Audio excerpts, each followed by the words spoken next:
السلام علیکم ناظرین، آپ دیکھ رہے ہیں پروگرام کاشف عباسی کے ساتھ. دو بڑی خبریں آج کی. ایک تو الیکشن یا الیکٹورل ریفارمز پر بحث اب بھی چل رہی ہے، اس پر بات کریں گے کہ الیکٹورل ریفارمز پر کہاں بات پھنسی ہوئی ہے. لیکن دوسری طرف آج شہباز شریف صاحب ایف آئی اے کے سامنے پیش ہوئے، جو اندر سے خبریں اب تک سامنے باہر آئی ہیں. اس کے مطابق شہباز شریف صاحب دوبارہ کسی قسم کا جواب دینے میں فی الحال ناکام رہے ہیں ایف آئی اے کو. انہوں نے کہا کہ میں نے وزیر اعلیٰ کے طور پر کسی قسم کے کوئی غلط کام نہیں کیا، اور یہ بھی کہا کہ بزنس اکاؤنٹس سلمان شہباز دیکھتے تھے. جب یہ سوال پوچھا گیا کہ کلرکوں نائب کاستوں کے اکاؤنٹ میں 25 ارب روپے کیسے منتقل ہوئے، تو انہوں نے کہا کہ اس کا مجھے کوئی علم نہیں ہے. رمضان شوگر مل اور عربیہ کا صرف ڈائریکٹر تھا، اکاؤنٹس کے معاملات میرے نہیں تھے. تمام سوالات کے جواب خفیہ رکھنے کا بھی کہا شہباز شریف صاحب نے کہ ان کو خفیہ رکھا جائے. اب دوسری طرف آ جائیں ذرا الیکٹورل ریفارمز پر. آج الیکٹورل ریفارمز پر مزید گفتگو ہوئی ہے. فواد چودھری صاحب نے الیکشن کمیشن کا کیا کام بتایا ہے، ذرا سنیے. الیکشن کمیشن جو ہے وہ پارلیمنٹ کے اوپر یہ سوال نہیں اٹھا سکتا کہ وہ قانون آپ پاس کر رہے ہیں وہ آئینی ہے یا غیر آئینی ہے. الیکشن کمیشن کا کام ہے کہ پارلیمنٹ کے پاس کیے ہوئے ہر قانون کے اوپر عمل درآمد کرے. جو آئین سے متصادم ہونے کا معاملہ ہے وہ صرف سپریم کورٹ طے کر سکتی ہے. اگر کسی کو لگتا ہے کہ اسے سیاست کرنی ہے تو پھر وہ الیکشن کمیشن جیسے ادارے تو اس کے لیے نہیں ہے. ان کو پھر چاہیے اپنی سیاسی جماعت بنائیں اور الیکشن لڑیں. اگر کوئی اس طرح کا خط لکھے گا تو اس کو یہ بھی دیکھنا چاہیے کہ پریویلیج کمیٹی جو ہے وہ ہمیشہ پارلیمنٹ کی جو ہے وہ طلب کر سکتی ہے کسی بھی شخص کو، اور ان سے پوچھ سکتی ہے کہ آپ پارلیمنٹ کے استحقاق کو کیسے مجروح کر سکتے ہیں. ایک اور سوال پر پارلیمنٹ کے اندر فواد چودھری صاحب نے کیا کہا، ایک اور ایشو پر ذرا سنیے. کیا حکومت انتخابی اصلاحات کے حوالے سے اے پی سی میں شریک ہوگی؟ اے پی سی تو میں سمجھتا ہوں کہ پارلیمان کو کمزور کرنے کی سازش. اگر آپ نے اصلاحات کی بات کرنی ہے تو پارلیمنٹ کے اندر جو جماعتیں ہیں وہ اس کے اوپر بات کریں. ہم فضل الرحمان صاحب کو، مریم نواز کو یا نواز شریف کو اسٹیک ہولڈر نہیں سمجھتے اس نظام میں، اور ہم سمجھتے ہیں کہ یہ جو لوگ ہیں یہ ہر ممکن کوشش کریں گے کہ یہ نظام جو ہے اس طرح نہ چلے. وہ سیاسی جماعتیں جن کی پارلیمان کے اندر ریپرزنٹیشن ہے اور پارلیمانی لیڈرز جو ہیں وہ ہمارے ساتھ بیٹھیں اور انتخابی اصلاحات کے اوپر بات چیت کریں، اور ہم ان کے ساتھ چلنے کو تیار ہیں. جناب یہ بات کی انہوں نے کہا کہ اوورسیز پاکستانیوں پر میاں صاحب کو بھی اعتماد نہیں ہے، نواز شریف صاحب کو اور آصف زرداری صاحب کو اعتماد نہیں ہے، اسی لیے دونوں جماعتیں ان لوگوں کو باہر رکھنا چاہتی ہیں. آئندہ انتخابات کو الیکٹرانک ووٹنگ پر منتقل کرنا یہ الیکشن کمیشن کی ذمہ داری ہے. یہ بات بھی کہی فواد چودھری صاحب نے.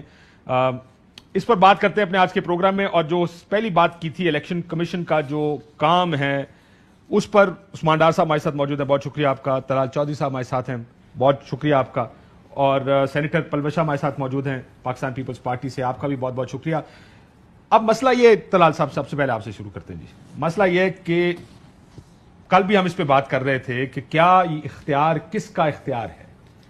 اختیار الیکشن کمیشن کا ہے ڈکٹیٹ کرنا کہ کیا لیگل انلیگل، کیا قانونی، کیا غیر قانونی، کیا آئینی، کیا غیر آئینی. کیونکہ کل آپ کی حکومت آئے گی، آپ کچھ کرنے جائیں گے، کوئی ادارہ اٹھ کے کہے گا جناب یہ تو ایک پریس ریلیز جاری کر دے گا یہ تو غیر آئینی ہے، یہ غیر قانونی ہے.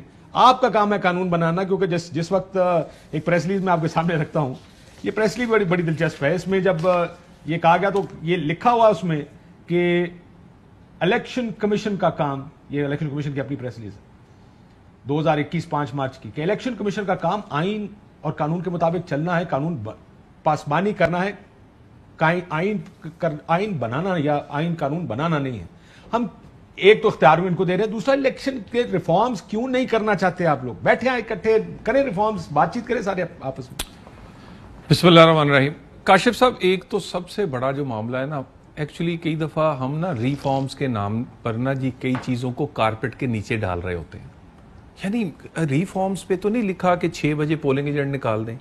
ریفارمز پہ تو نہیں لکھا تھا کہ 15 دن پہلے ایک جماعت کی سب سے سربراہ کو سزا دیتے ہیں. ریفارمز پہ نہیں لکھا کہ رات 11 بجے عدالت لگا کے آپ ایک خاص ایک ایسی جماعت کو سزا دے دیں اور امپریشن دیا جائے کہ یہ جماعت جو ہے اس پر جو ہے اس کے اگینسٹ سارے لوگ ہیں. یعنی ریفارمز کا بھی صرف معاملہ نہیں، سب سے پہلا معاملہ ہے جو لاز موجود ہیں ان کی امپلیمنٹیشن کا اور امپلیمنٹیشن کے ساتھ نیت کا. اگلی آگی ریفارمز کی بات. اب میں آپ کو یہ نیت اور یہ جو میں کہہ رہا ہوں نا امپلیمنٹیشن, یہ ابھی ڈسکا کا الیکشن ہوا ہے, ڈار صاحب نے جہاں تھیلے وہ رات جو دھند میں چلے گئے تھے, وہاں ریفارم کا معاملہ نہیں تھا. جب حکومت کی نیت ایسی ہو, مشنری, میرا مطلب آپ تھیلوں والوں کو اٹھا کے لے جائیں, ریفارم کیا کرے گا؟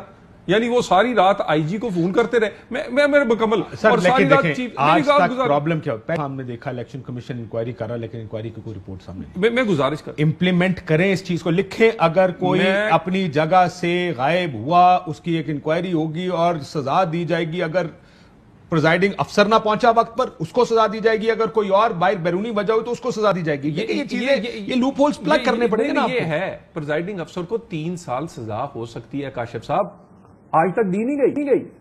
یہ آپ کی بات ٹھیک ہے, بالکل الیکشن کمیشن سے پوچھا جائے. اب آگے ریفارمز کا معاملہ. دیکھیں کئی چیزیں ایسی ہوتی ہیں کہ جو متنازع ہوں نا, تو وہ پھر اس پہ آپ جتنی مرضی اچھی ہوں اس پر نہ آپ وہ جسٹیفائی نہیں آپ کر سکتے. جب ہم نے الیکشن ریفارم کیا, 32 رکنی یا غالباً 39 رکنی کمیٹی تھی, ایک رکن اسمبلی جس میں شیخ رشید شامل تھے وہ بھی اس کمیٹی میں تھے. 3.5 سال اس نے کام کیا, 6 قوانین کو جوڑ کر ایک قانون بنایا گیا.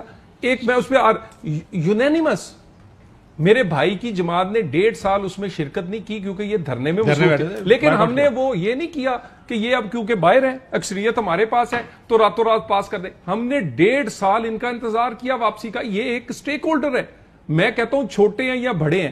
ایک دیکھیے میری سب سے بڑی بات یہ ہے کہ پارلیمنٹ کے اندر جہاں میننگ فل ڈسکشن ہونی چاہیے, آپ میننگ فل ڈسکشن کی بجائے مجھے یہ بتائیں 19 قانون 19 منٹ میں پاس کر دیں اور ایسے قانون پاس کر دیں, پھر آپ مجھے کہیں جی میں ریفارم نہیں کرتا یا بیٹھتے نہیں. اور اگلی میرے ریفارم کی نیت کیا ہے؟ ہم نے پھر بھی جو شرط رکھی ہے یہ عدم اعتماد واپس لینے کے لیے, وہ کیا رکھی ہے؟ اور جس پر اسپیکر نے کہا ہے کہ سارے قوانین کے لیے دوبارہ سے ایک کمیٹی بنے گی اور ان کو یہ قانون سمیت دوبارہ سے اس کو دیکھا جائے گا. تو میری گزارش یہ ہے, یہ ریفارم کے لیے یہ جو میرا مطلب کہتے رہتے ہیں نا, ان کی نیت بالکل ڈیفرنٹ ہے. ٹھیک, ان کے کام میں اس پر بھی آؤں گا. وہ اہم ترین خبریں اب ایک کلک کی دوری پر. آپ کے پسندیدہ ٹاک شوز ہوں یا اہم ملکی یا غیر ملکی شخصیات کی نیوز کانفرنسز, ہر لمحہ باخبر رہنے کے لیے سبسکرائب کریں ہمارا YouTube چینل. موسم کی صورتحال ہو یا کھیل کے میدان سے خبریں, اپنے موبائل فون سے ملکی اور بین الاقوامی اہم خبروں تک رسائی کے لیے ڈاؤن لوڈ کیجیے موبائل ایپ. باوثوق ذرائع سے مصدقہ خبروں, تجزیوں اور تبصروں سے مستفید ہونے کے لیے وزٹ کیجیے پاکستان کی سب سے بڑی نیوز ویب سائٹ www.arYnews.tv. ان سب کے علاوہ پاکستان کا سب سے بڑا فیس بک پیج ہو, سب سے بڑا نیوز انسٹاگرام اکاؤنٹ یا پھر ٹویٹر, ARY نیوز پہنچا رہا ہے خبریں سب سے پہلے آپ تک, تاکہ آپ رہیں ہر لمحہ باخبر.